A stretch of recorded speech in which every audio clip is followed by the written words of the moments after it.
Vlog 2 Capacity versus Skill. The athlete does not have the capacity to come out of the starting position explosive. The athlete has a lower back injury and has been asymmetric trained over a couple of months to build up her capacity again. The other thing that you can clearly see is that the knee drive is not high in the sprinting. To improve the knee drive, we will have to train the hip flexor muscle. When we're looking at the athlete who is performing the hurdle step, we can clearly see that the knee drive of her left leg is higher than the knee drive of her right leg.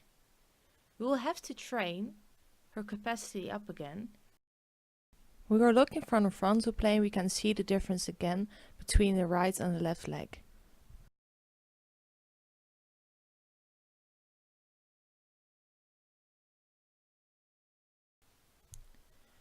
We're going to start with the accessory work, the step up. This is to learn the athlete how to brace the trunk, and we're going to use the step up exercise also to improve a higher knee drive.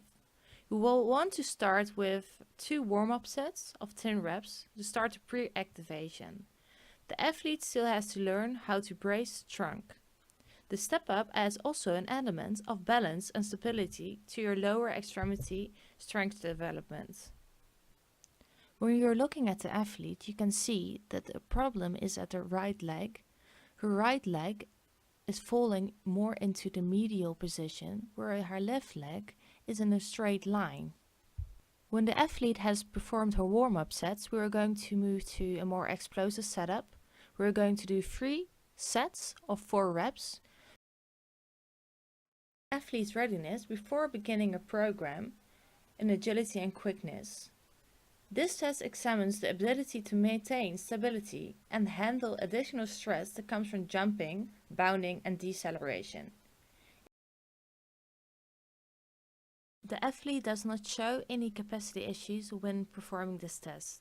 The athlete has no problems with pushing her knees outwards, and there is no knee falling inside. Nordic curls is an excellent exercise to strengthen the hamstrings. The hamstrings play a big role in sprinting, as the hip flexors bring the thigh through the point where it is swinging parallel to the ground. The hamstrings begin producing force to help decelerate it, by acting as a hip extensor. Additionally, since the lower leg is starting to swing forward rapidly at this point, the hamstrings begin producing force to help decelerate it, by acting as a knee flexor. At this point, the thigh and the lower leg have a great deal of momentum. So even though the hamstring can exert a high level of force, they are still lengthened substantially when they attempt to contract. This means that they undergo an eccentric contraction, in which forces can be far higher than can be achieved in any normal strength training. So, unless we overload the hamstring and make them lower a weight that they cannot lift, we'll never be able to train them sufficiently for sprinting. This is why flywheel leg curls, Nordic hamstring curls and other similar exercises are indispensable for improving sprinting performance. Core training will help the athlete control their center of gravity better while sprinting and generate faster times out of the blocks.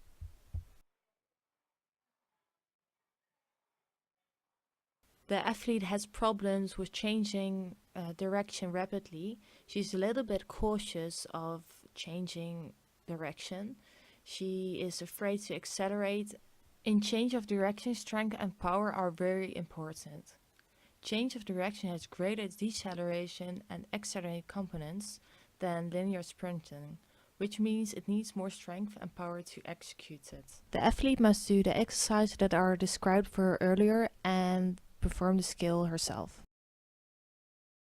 The athlete is not familiar with sprinting and has a massive forward lean. He corrects himself while doing the skill.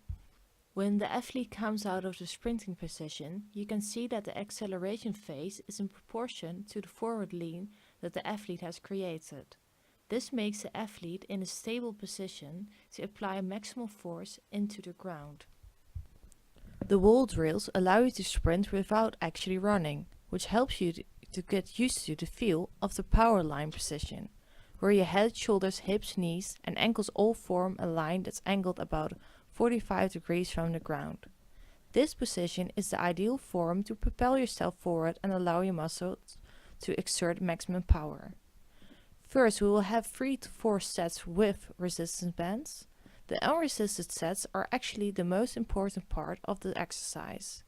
When you will take the bands off, your legs will feel light and strong, giving you the ability to sprint at a faster pace. To qualify the athlete's readiness, we are going to perform a back squat in 5 reps with 5 seconds drop down and up at body weight at 60%, so that means that the athlete is performing the back squat at 63 kilos. The athlete also has a 1 repetition max of 165 kilos, so the athlete does not have any capacity issues and has a skill issue.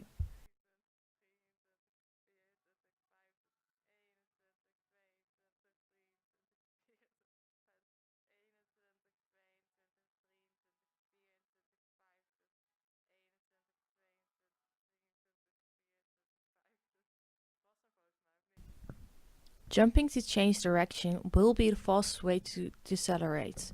Too many quick or choppy steps tend to make too much time. Turn to change your momentum. The athlete has to learn how to stay in a low position. Leaning will automatically move yourself in a forward position, which is ultimately the goal. For this athlete, I would recommend loads of agility drills with rapid changes of direction to improve the skill.